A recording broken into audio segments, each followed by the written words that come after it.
Bonjour et bienvenue sur ma chaîne Décrypter l'info, ma nouvelle chaîne où j'ai envie donc de vous parler de l'actualité puis d'essayer de décrypter avec vous ces événements, toutes ces informations.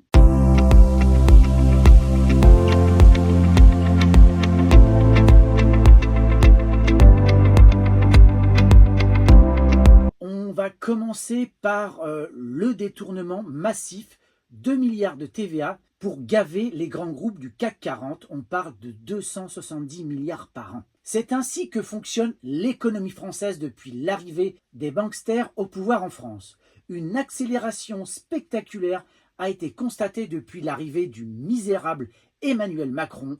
On parle ici donc de 270 milliards par an. C'est une somme folle puisqu'en 10 ans, depuis que Macron est au pouvoir, ça fait presque la dette totale de la France. Ils se gavent avec des milliers de dispositifs qui leur permettent de voler de l'argent public ou leur permettent de ne pas payer les mêmes cotisations. Le tout est hors de contrôle, contrairement aux citoyens dont les comptes bancaires sont épluchés à la loupe, tels des terroristes. C'est tout simplement du pillage, un sabotage de la France de la part de vautours milliardaires qui en veulent toujours plus en accusant les pauvres qui sont au RSA ou au chômage, ce qui est le comble des combles. Auditionné par la commission d'enquête sur l'utilisation des aides publiques, le PDG Total Energy, Patrick Pouyanné, a estimé que l'État devait poser une condition à un sauvetage de groupes en difficulté. S'il y a un retour à bonne fortune, il faut rendre les aides, a-t-il proposé. On parle d'avance remboursable ou encore de remboursement lorsqu'une entreprise en difficulté finit au fil du temps par renouer avec les bénéfices.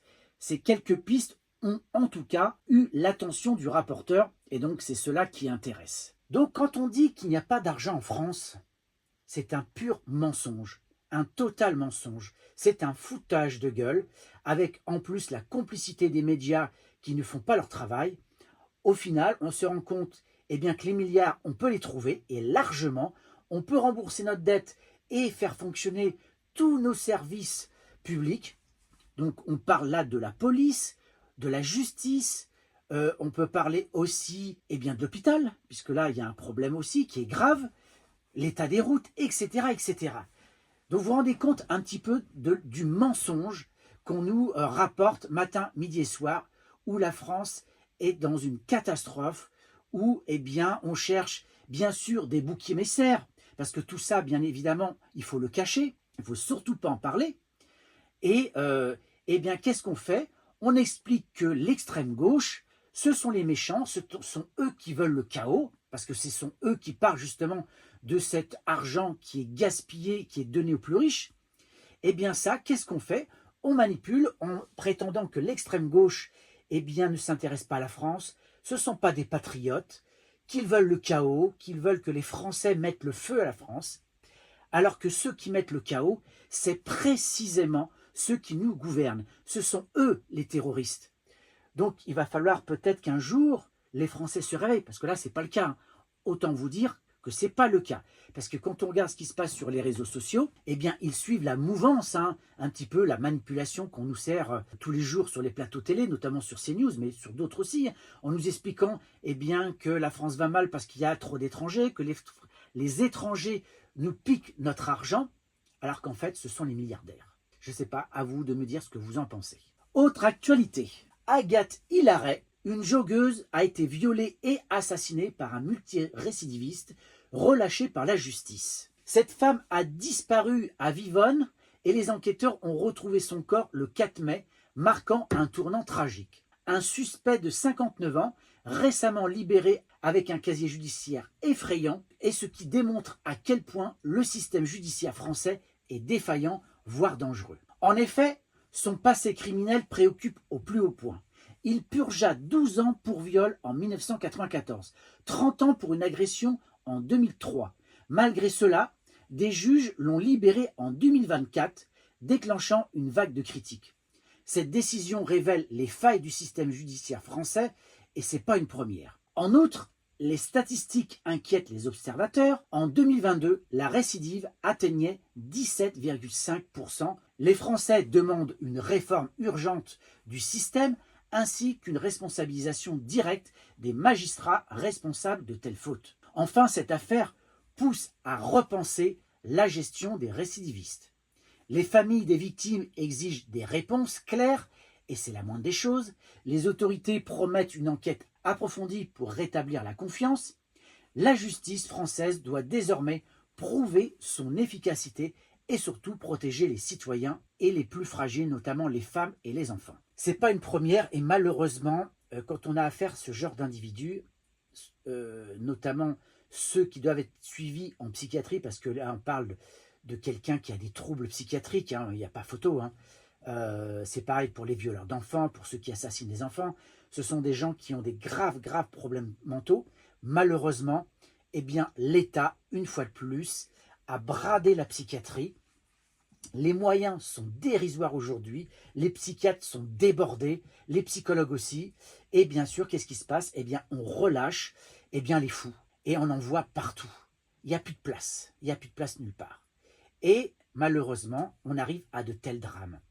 Donc on peut accabler effectivement les magistrats parce que là en plus ils ont relâché des personnes qui sont en prison. Donc on aurait pu les garder. Mais là également les prisons débordent. On doit être à 150% d'occupation. Donc là également il faut faire des places ou revoir certaines peines de prison pour laisser la place aux vrais délinquants, à ceux qui sont très dangereux. Mais là tout le système est défaillant parce que il manque d'argent public, il manque de moyens. Maintenant, on va parler de climatisme. La NOAA avait prédit une saison chaotique de tempêtes et d'ouragans dans l'Atlantique. Eh bien, c'est raté. En effet, cet organisme américain a fait des prédictions et notamment avait parlé de l'Atlantique qui, en 2025, devait avoir des conditions climatiques bien supérieures à la normale. Et là, en fait, on se rend compte que tout colle avec la propagande du dérèglement climatique. La réalité est tout autre. Un article de la BBC revient sur l'absence d'événements climatiques extrêmes dans cette zone de l'Atlantique en cette saison. Ce qui est assez rare, c'est la deuxième fois depuis 1950. C'est un raté assez spectaculaire qui démontre encore une fois à quel point les prédictions météorologiques sont très complexes et très hasardeuses. On le voit en France quand on voit les prévisions à une semaine, eh bien souvent ils se trompent malheureusement. Et tout est comme ça. J'ai vu aussi une interview d'un climatologue, quelqu'un qui est plus nuancé, je ne pourrais plus vous dire son nom, et qui expliquait qu'on avait fait des prédictions sur les calottes glaciaires, qu'elles allaient totalement disparaître actuellement, enfin de nos jours, enfin autour de 2025-2030.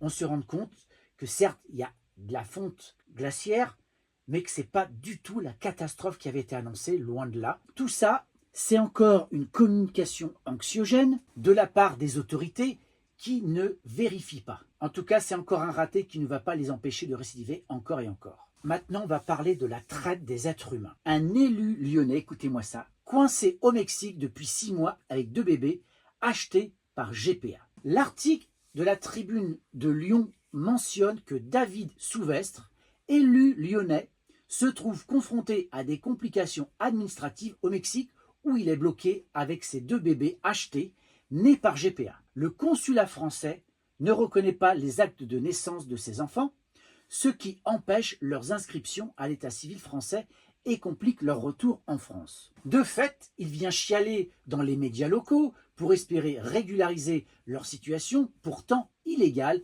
et totalement immorale. On ne vend pas des bébés humains. Donc David Souvestre, qui est conseiller municipal et conseiller du 1er arrondissement du groupe Lyon en commun, n'a plus mis les pieds à Lyon depuis mars dernier. Après avoir fait recours à une mère porteuse au Mexique, il se bat pour rentrer en France avec ses enfants. Et il dit qu'il ne sait pas encore quand il va pouvoir revenir en France, confie-t-il, quelque peu inquiet. On voit bien que là, malheureusement, une fois de plus, quand vous avez du fric, eh bien, vous n'en avez rien à faire de l'humain. Vous achetez. Vous avez besoin de bébés, vous les achetez. Vous avez envie de violer, vous allez dans des pays comme ça. On vous donne des bébés, vous en faites ce que vous voulez. Des enfants, vous faites ce que vous voulez. Tout va bien. C'est lamentable. On a une société totalement décadente. C'est à vomir. C'est totalement à vomir. Mais bon, ça passe. Il y a des gens qui essayent justement comme Karl Zéro, de pointer du doigt toutes ces choses qui sont horribles, eh bien c'est quelqu'un qu'on met au banc. On ne voit plus la télé, c'est terminé. On ne voit que sur les réseaux sociaux, mais Karl Zéro a été mis totalement au banc, alors qu'il dit des choses sensées. C'est quelqu'un qui est totalement humain. Eh bien non, ça n'intéresse pas plus que ça.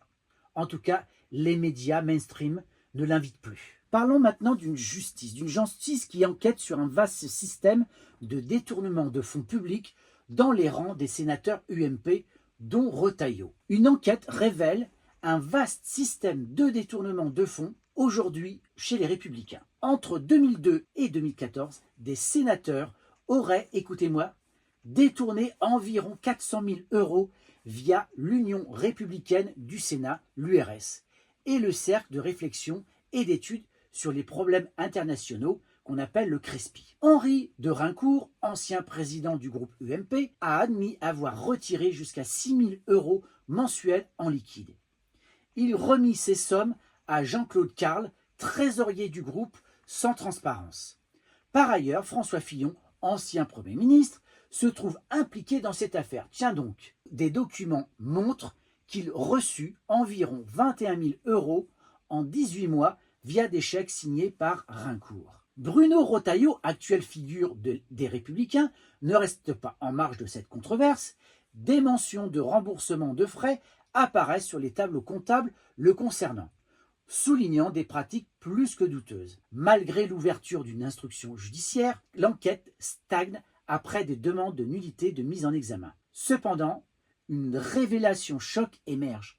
117 sénateurs seraient soupçonnés d'avoir détourné jusqu'à 8 millions d'euros entre 2009 et 2014. Ces chiffres, bien que non confirmés par la justice, proviennent de témoignages dans l'émission Envoyé spécial. Cette affaire soulève bien évidemment des questions cruciales sur l'éthique et la gestion des fonds publics au Sénat. Donc en fait, c'est faites ce que je dis, mais ne faites pas ce que je fais. Je me rince, je me gave de l'argent public en évitant de donner des explications, sans compte rendu, sans rien. On prend, on pique dans les caisses et tout va bien. Et ce sont encore les mêmes. Encore les mêmes, c'est la droite. Je ne dis pas qu'à gauche ça n'existe pas, mais quand vous regardez la proportion de personnes de droite qui se gavent, qui ont détourné de l'argent public, qui sont dans des affaires judiciaires, c'est hallucinant, hallucinant. Et on vote pour ces gens-là. Moi, je comprends pas les gens. Ils sont complètement cinglés. Quand est-ce que les Français vont se rendre compte que si vous votez à droite ou à l'extrême droite, ils vont continuer à piquer dans les caisses? Réveillez-vous, bordel! Alors combien de scandales de la sorte la justice a dû juger? Des dizaines. Pourquoi? Car nous sommes gouvernés par une caste politique maçonnique totalement corrompue. Une caste de vauriens qui n'a jamais travaillé, incapable de produire quoi que ce soit, juste capable de piller l'argent public magique et servir les intérêts des puissants en trahissant l'intérêt commun. Maintenant, parlons du 10 septembre et de Lecornu. Macron vient une fois de plus cracher au visage des Français en choisissant un homme politique venu du l'UMP et rallié à la cause macroniste depuis 2017. Alors que les Français ne veulent qu'une chose, c'est se débarrasser de Macron une fois pour toutes et de toute sa clique, Macron a enjambé le 10 septembre en ayant la colère des Français pour nommer Lecornu. C'est une claque monumentale. Une fois de plus, Macron, on n'a rien à foutre des Français. On constate aussi qu'il y a une totale manipulation des médias et des ministres qui ont raconté beaucoup de conneries, beaucoup de contre-vérités. Ils ont parlé du chaos qu'il y a eu en France, notamment dû à LFI, parce que LFI, on le sait très bien, qu'ils veulent le chaos en France, ils veulent que la France brûle totalement. Alors que dans les faits, sur toutes les télés, ils racontent le contraire. Dans les journaux, ils racontent le contraire, que eux, ils ne pensent qu'à une chose, c'est que si les Français qui sont en colère veulent que tout ça change, c'est par les urnes. Et il explique très clairement que si on brûle une cagette, forcément, ça va se retourner contre les manifestants, mais aussi par ceux qui les soutiennent dans leur colère. Et ils disent, notamment l'extrême gauche, que ça ne sert à rien de brûler du cassé. On constate une chose, c'est aussi la violence policière contre les citoyens, qui sont contre la politique du gouvernement, et on peut le comprendre. Il n'y a pas d'argent pour l'hôpital, Mais il y a de l'argent pour taper sur le peuple avec des machines qui coûtent un bras, notamment avec ces fameux camions Centaure, qui coûtent, je crois, plus de 800 000 euros. La police du maintien de l'ordre, c'est le pire ennemi en France. Ce régime mafieux qui sévit depuis des dizaines d'années ne tient plus que par sa police-milice. C'est une milice aux ordres qui obéit à des voyous, des voleurs, des pilleurs de la France. Ça tape sur les vieux, ça tape sur les femmes, etc. Ils n'ont aucune honte, ils ne respectent rien. Ça, c'est la police qu'on a aujourd'hui. Alors, je ne parle pas de la police des quartiers, la BAC, etc. Eux, en fait, ils font ce qu'ils peuvent. J'ai encore entendu ce matin des policiers qui parlaient de la police de proximité qui a été retirée, notamment dans certains quartiers, grâce à Sarkozy, merci Sarkozy. Et aujourd'hui, s'il devait retourner dans ces quartiers, il explique que ça serait catastrophique, ça serait très compliqué et qu'il faudrait mettre des moyens colossaux. Alors que c'est ce qu'il fallait faire depuis le départ. Laisser la police de quartier, elle connaissait les délinquants, elle savait les identifier, elle savait calmer et elle était présente. Ça fonctionnait beaucoup mieux. Aujourd'hui, c'est la jungle totale. On va parler un petit peu de l'étranger, et notamment du Népal, qui est entré en révolution. L'interdiction de 26 réseaux sociaux par le gouvernement népalais début septembre a provoqué la colère de la jeunesse et la démission du Premier ministre après 2 jours de manifestations et une violente répression. Mais le malaise est bien plus profond, notamment ce qu'explique le site Himal Soutasian, qui s'interroge même sur l'émergence d'un printemps sud-asiatique et c'est déconvenu. Les Népalais n'ont pas coutume de scruter ce qui se passe sur la scène politique de leurs voisins au-delà de l'Inde. Néanmoins, quand les Sri Lankais se sont révoltés en 2022 pour renverser le régime de Rajapaksa, et le fait ne leur a pas échappé. Puis il y a eu le Bangladesh et sa révolution de juillet l'an dernier quand Sheikh Hasina et tout son entourage politique sont publiquement passés sur le grill. Là encore, les Népalais l'ont bien noté. À chaque fois, dans les conversations à Katmandou, le même refrain revenait « Notre tour viendra ». Et il est effectivement venu. Le 8 septembre, rassemblés sous la bannière des manifestations de la Gen Z, les jeunes Népalais sont descendus dans la rue pour exprimer le ras-le-bol que leur inspire un système et une classe politique corrompue, la valse des vieux caciques discrédités qui se relaient pour diriger et piller leur pays, et l'absence de tout avenir en dehors de l'expatriation, solution à laquelle ils se résignent par milliers chaque jour. D'abord pacifiques, les manifestations ont subitement viré à la violence. Lundi dernier, la police a ouvert le feu sur des milliers de manifestants qui défilaient dans les rues de Katmandou contre la corruption des élites du pays. Ces derniers réclamaient également la levée du blocage des réseaux sociaux décidé jeudi dernier en application d'un arrêt rendu en 2023 par la Cour suprême. 26 plateformes en ligne, dont Facebook, YouTube, X et LinkedIn, qui ne s'étaient pas enregistrées auprès des autorités dans les délais, avaient été ainsi bloquées jeudi dernier, provoquant la colère et la frustration de millions de leurs usagers. Et là, ils ont fait un massacre. Au moins 19 personnes ont été tuées dans la répression. Le domicile de Premier ministre âgé de 73 ans a été incendié par les émeutiers, selon un photographe. Au moins 19 personnes ont été tuées pendant ces heures, dont 17 dans la seule capitale, et plus de 400 blessés ont été recensés. Alors ce qui s'est passé, c'est que les ministres ont remis les réseaux sociaux et une ouverture d'une enquête indépendante a été ouverte pour savoir dans quelles conditions s'est faite cette intervention de la police. Donc vous voyez là, quand une jeunesse n'en peut plus, c'est terrible. Ça occasionne évidemment la démission du Premier ministre. Et on pourrait faire un parallèle avec ce qui se passe avec notre pays, parce qu'on est quand même un pays de révolutionnaires. On ne se laisse pas faire, les Français ne se laissent pas faire. On l'a vu avec ce qui s'est passé avec les Gilets jaunes. Et là, on voit bien qu'il y a une tension qui est en train de monter, parce que l'injustice est totale. Quand on voit également la corruption dans notre pays qui fait la leçon à d'autres, et qui est aussi corrompue, voire plus que des pays comme le Népal, les Français n'en peuvent plus. Alors, on va encore passer par les urnes, on va encore élire, le RN, parce que les Français, en tout cas une partie, disent qu'on n'a pas essayé, donc pourquoi pas ne pas essayer, n'est-ce pas, le RN. Et ils verront bien évidemment que c'est une catastrophe, que ça va être, que la France va aller dans le mur, mais c'est pas grave, c'est ce qui va se passer. Et quand tout ça va arriver, Les Français vont être encore plus en colère, et là, ça risque de péter.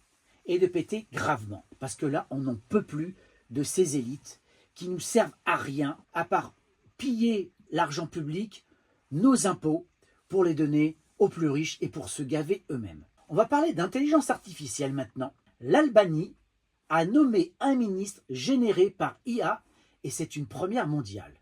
Le nom du ministre virtuel est Diela, qui signifie soleil en albanais, a déclaré le Premier ministre en présentant son nouveau gouvernement. Le Premier ministre albanais, Edi Rama, a annoncé jeudi la nomination d'un ministre généré par l'intelligence artificielle.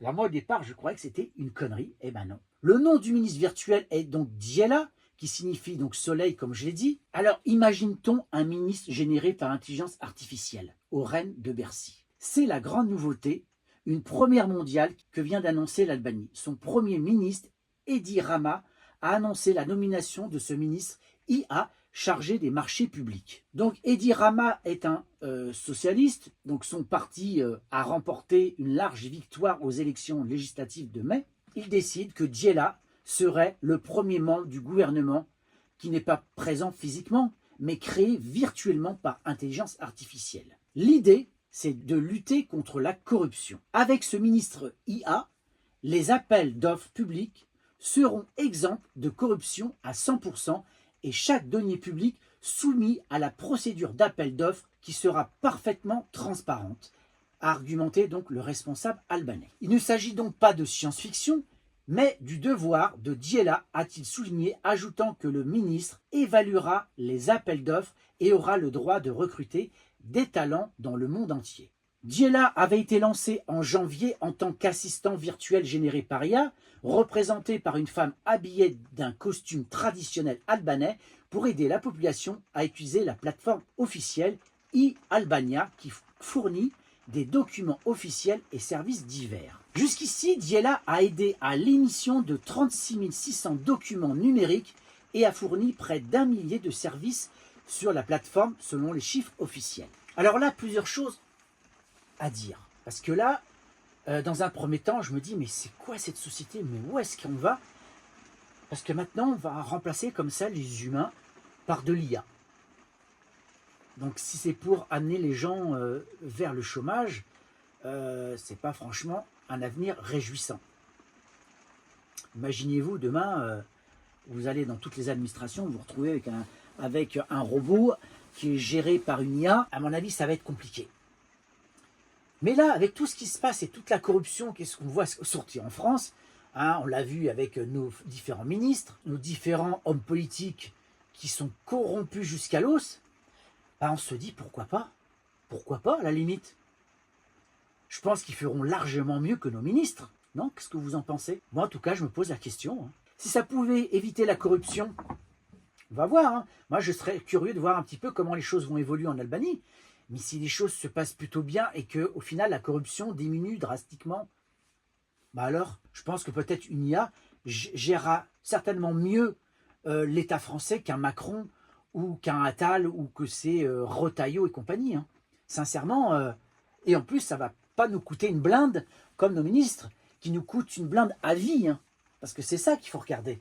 Une IA, vous la lancez, à part un peu d'énergie qu'elle va utiliser, mais c'est tout. Donc en termes d'économie, ça peut être intéressant. Dites-moi ce que vous en pensez. Donc cette vidéo arrive à son terme. Alors surtout, n'oubliez pas de partager, de liker. C'est très important, notamment pour les algorithmes de YouTube. Je vous dis à très bientôt pour un nouvel épisode de Décrypter l'info.